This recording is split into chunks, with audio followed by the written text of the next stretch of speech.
Hi,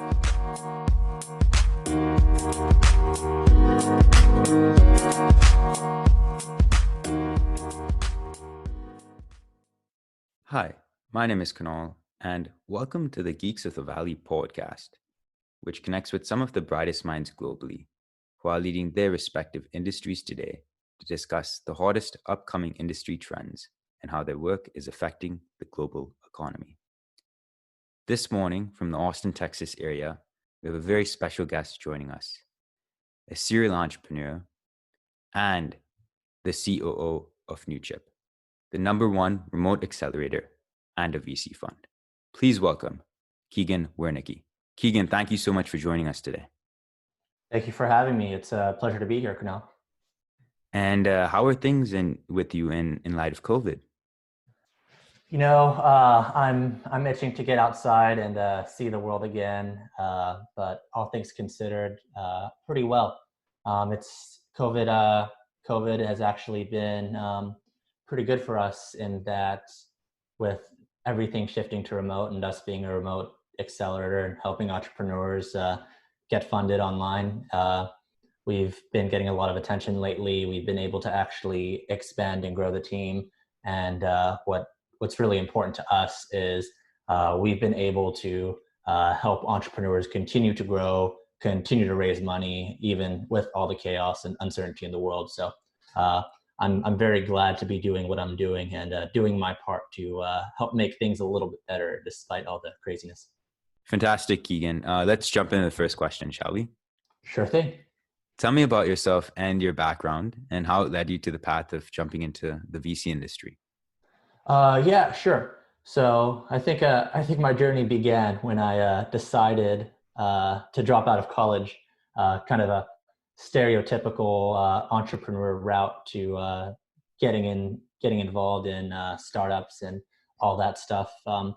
When I was at UT, the University of Texas at Austin, that is, I met a group of guys, became good friends with them. They were both very involved in Greek life, both very interested in entrepreneurship as I was. I personally wasn't involved in any sort of Greek life myself. By the way, Greek life being any kind of fraternity or sorority at college or university.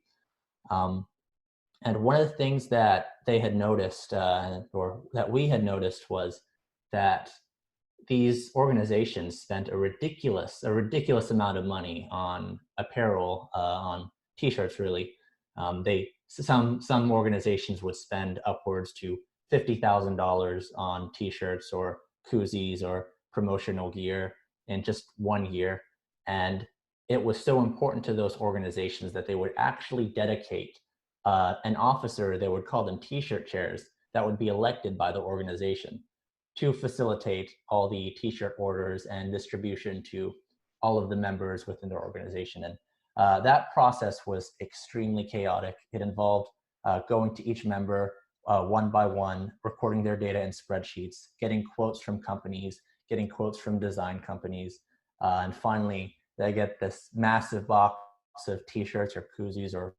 what have you shipped to their fraternity or sorority house, and they'd spend half of a day just passing it out to organization members. And we thought, really, in this day and age, that's just ridiculous. That's unacceptable. There's got to be a way to make this better. And we did.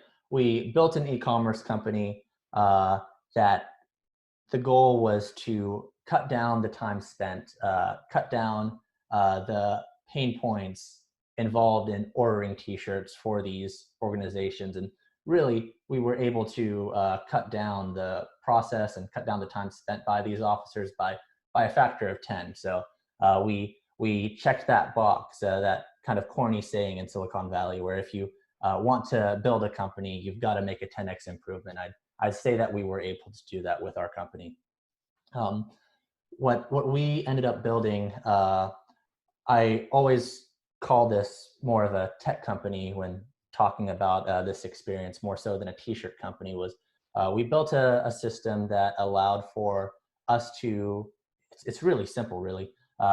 We built a system that allowed us to take orders from each of the fraternity members, individually. Payment would go through us, so it didn't have to first go through the officer. We would do the designs for them, and we would individually bag and wrap each t-shirt and ship it to the house. And this sounds very simple, but really no one was doing it at the time. And because of that, we were able to very quickly grow in just a matter of 2 years to take over the majority of the Texas market for fraternity and sorority gear. And again, some of these sororities would spend like $50,000 in 1 year on this, on t-shirts and on apparel. And a big university like the University of Texas at Austin or Texas A&M would have like 8 or 9 or 10 sororities. So it was a pretty decent market. We Our original goal, which we didn't quite meet, was to build a massive 50 or $100 million business to then get bought out by a private equity firm. That didn't end up happening, but what we were able to accomplish was taking over a significant chunk of the Texas market and at least having a plurality of the sorority and fraternity Texas market. And we ended up selling to a much bigger print shop operation within Texas. And from that, I ended up going into consulting. I was working like 80-hour weeks for a span of 2 years with very little break or vacation time. So I wanted to do something a little bit more relaxed, and I was able to get a nice little portfolio of clients, taking my experience from starting that first company, doing sales consulting, helping startups build sales teams, as well as some marketing consulting. And eventually I shifted more towards the marketing end of things and narrowed down the focus of my agency to one, doing strategic calls with clients, guiding them through their overall marketing strategy, helping them figure out which channels to start, what agencies to contract if they're doing certain projects, what initiatives to tackle, as well as the services that my own agency would offer was paid advertising like Facebook ads, Google ads, PPC campaigns, all that jazz. As well as, now these guys were a real pain in the ass, but as well as some affiliate marketing as well. Those were the three big focus points of my agency. At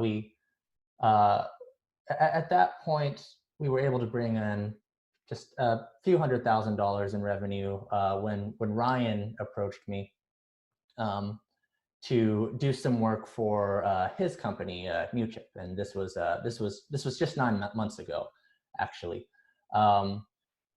And somehow he ended up becoming very quickly my least profitable client because he was so demanding, and somehow he was able to just sink up more and more of my time. And even more impressive of Ryan, Ryan being our CEO at Newchip, by the way, he convinced me to take a significant pay cut and work for him to help grow out his team. And that's kind of how I ended up here at Newchip. And since I started on with him 9 months ago, we've grown significantly. It's been great being a part of helping us build the team out, helping us get to the point that we are now. When I came here, we were a fairly small operation, only a handful of people here on the team, and we've more than tripled. We may have even quadrupled our team size since then, and we're continuing to grow, and that upwards trajectory seems to only be accelerating. So very, very excited to be here, and very happy with how things are going right now. Thank you for that insight, Keagan. And to go back to the point of your t-shirt company, it's sometimes the simplest ideas that go the farthest. Yeah, and I think to expand on that, it's companies that do a lot of very simple things, individually, but in combination, it's actually very hard to replicate. Will have the greatest chance for success. I can't agree more. On to our next question. How has VC funding changed since it has shifted to a remote environment due to COVID? And how should startups raise money given that the world has shifted remotely? Some crucial questions startups are really asking themselves today, especially during this unprecedented time. Yeah, so even well before COVID, I think what we've seen over the last couple of years, or maybe last 5 years or so, is we're seeing investments starting to flow outside of the valley. Investments are becoming more decentralized and not so geographically focused on just like the 10-mile radius or 15-mile radius around San Francisco or Silicon Valley or Los Angeles. But what we're seeing is venture capital firms are taking their investments outside of that radius into other startup hubs, into other geographies. And we're seeing that it's not quite as important as it used to be to live within a major startup hub like San Francisco, that being the premier example. And I think that COVID has massively accelerated this. And even after the economy recovers from COVID-19, even after vaccine is widespread and highly utilized and people start going into offices, I think the playbook is going to significantly change for venture capital firms. And we're going to continue to see money flowing outside of the big startup hubs, and venture capital firms are going to start becoming a lot more geographically agnostic. And in terms of, you asked me how VC funding changed since it has shifted to a remote environment. I think the approach that founders take are also going to change, so that VC firms are also going to see a lot of inbound flow from places completely outside of their geography as the founders themselves adapt to the new tactics that really work well in a fully remote environment. So, Keagan, what are some of the tactics that VC firms and startups are using when raising in this remote environment or investing? With the entire world going remote, I'd say that the fundamentals actually are pretty much the same in your approach. You know, the important things like how you approach VCs, how you get introductions to VCs has pretty much more or less stayed the same. We always coach our founders when they're trying to raise money, unless they're approaching an institutional investor, to never go straight for the ask. I think, you know, sometimes even when approaching institutional investors, it's better to ask for introductions or ask for mentorship. That way you can build a little bit of a relationship with that person before you have the actual fundraising conversations. And interestingly enough, it's probably easier to do that digitally than it is to do in person, because with digital fundraising efforts, you can utilize sending a high volume of emails to get initial conversations started. You can really utilize things like connecting to people with LinkedIn. And now with the world having gone entirely remote, everyone's paying a little bit more attention to their emails. They're paying a little bit more attention to new opportunities that they're getting from LinkedIn. I think when the world started quarantining, or at least when the United States started quarantining back in March, we did see a little bit of a drop in activity from angel investors and from venture capitalists. But keep in mind, especially when it comes to VCs, they have PPMs that they have to fill. So despite that drop, they have to invest in companies, or they are in breach of contract. They have to make investments, or they're not doing their jobs. They're required to. So they're still out there looking for investments. They're trying to field deals, and if you come to them with an opportunity, then you're at least very likely going to have your email being read. we crafted a lot of the playbook that we're teaching our founders right now, even well before COVID. Us being a remote accelerator uh, for months and months before COVID took the planet by the storm or by a storm, really allowed us to refine some of the methods that we're teaching our founders right now. And uh, it's all about making connections, all about developing relationships, and uh, getting in front of all the right parties. So one of the things that we help our founders with is not just what to say, but where to find them. And because of our network that we've built up over the years, we've been able to build up a pretty significant Rolodex of investors that we can help connect these founders to. And we've actually found with our companies that the investment activity, or excuse me, the success rate for our founders raising money has actually increased because all the venture capitalists, all the angel investors are now looking towards digital means to raise money, or excuse me, to invest in companies. And uh, it's no longer quite as important to be in the same location, since you're going to be meeting over a Zoom call anyway. And it's been pretty beneficial to our company, since we have our portfolios all over the world. So, Keegan, having run, a few companies yourself and being a serial entrepreneur, um, what are some difficulties you feel entrepreneurs face today compared to 5 to 10 years ago? Where have you seen the major changes? Right. So I would say that, the most drastic change came just a couple of months ago, because now we all have to work remote. And I think one of the things that we found, there are pros and cons to having to shift to a remote culture. I think a big pro, just to start off on a positive note, is that what we're finding is a lot of individual contributors, like programmers, creatives, marketers, uh, people who aren't as management focused, aren't as people focused, but they have projects that need to be done.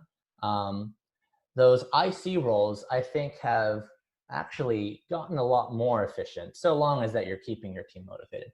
What I think we're finding a lot of challenges with, and a lot of our portfolio companies are finding a challenge with this too, is I think the job for a manager has become a little bit more taxing, and it's become a little bit harder to uh, get alignment, get buy-in, to have one-on-ones with your team, make sure that they're motivated, make sure that the team as a whole is moving in the right direction. And that I think is the biggest challenge that entrepreneurs are going to be facing when they're building out their teams, if they're heavy on the management side. If you're managing a team, I think that's one of the biggest challenges. One of the things that I've noticed is that being on 8 hours of Zoom calls is more taxing than like 10 hours or 12 hours of in-person meetings. And I think that's just how our brains are geared.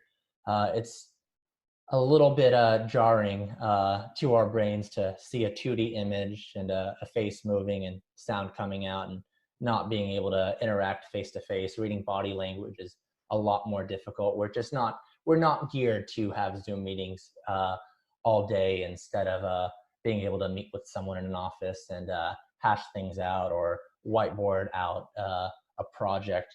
So I think one thing that may really offset some of those downsides is that now it's going to be the status quo to build your team across all over the country. So I think the talent pool for a lot of entrepreneurs is going to widen a lot more, as people are going to be a lot more accepting to working with remote teams. And it doesn't really matter if my VP of marketing lives 10 miles away from me now, or 150 or 1,500 miles away from me now, if we're just going to be on Zoom calls all day. So the talent pool has really widened. Geographic barriers are starting to break down. So, I think we may actually see some gains in efficiency and gains in productivity on a net, despite us as I guess a species not being as well equipped to handle virtual meetings. The talent pool available has widened significantly. So we'll probably see some big gains from that. Truly well said. I think one thing for everyone out there is you tend to lose that human touch or that feeling of human interaction, right? When environments are remote. Right, absolutely. And I'm actually kind of worried about that, to be honest, from like a social perspective. The world over the last 15, 20 years, despite us being able to, text anyone that we know on a whim, we've gotten a lot more connected in the sense that we can get into contact with anyone you've ever met with just in a matter of seconds. But I think the data is pretty clear on this, that people are starting to feel more and more isolated. And now that really our entire work lives are moving remote as well, I'm worried that we are going to continue to lose even more human connection. And I'm not sure that even when COVID's fully resolved, the economy recovers, and vaccines are available and widespread, I'm not actually sure that the majority of people are going to be shifting back into office environments. I think the remote culture is kind of here to stay, and I'm a bit worried what that means when it comes to human connection. Keagan, to wrap up our call with our last question, what piece of advice would you give to people out there from the journey you've had thus far in life? Yeah, so I'm gonna go out on a limb here and make the assumption that the majority of your listeners are either vaguely interested in venture capital or entrepreneurs, or they fit that category themselves. And I would say that, I can't remember who said this, but I've heard the saying that entrepreneurs are like modern day philosophers. They have to be very well balanced within their life. They have to draw from a wide degree of experiences to be able to successfully run a company at scale. So I think the biggest advice that I would give is be open to new experiences. Uh, know that you can venture out from the tracked path, and that nothing's set in stone. Challenge everything, and just explore. Keagan, Keagan, for people who are interested in reaching out to you or potentially catching a cup of coffee with you once the pandemic ends, what would be the best point of contact? Yeah, just shoot me an email at keagan@newchip.com, and we can connect that way. It was a pleasure having you on Geeks of the Valley, and thank you so much for joining us today. Thank you, Kunal. This was a great time.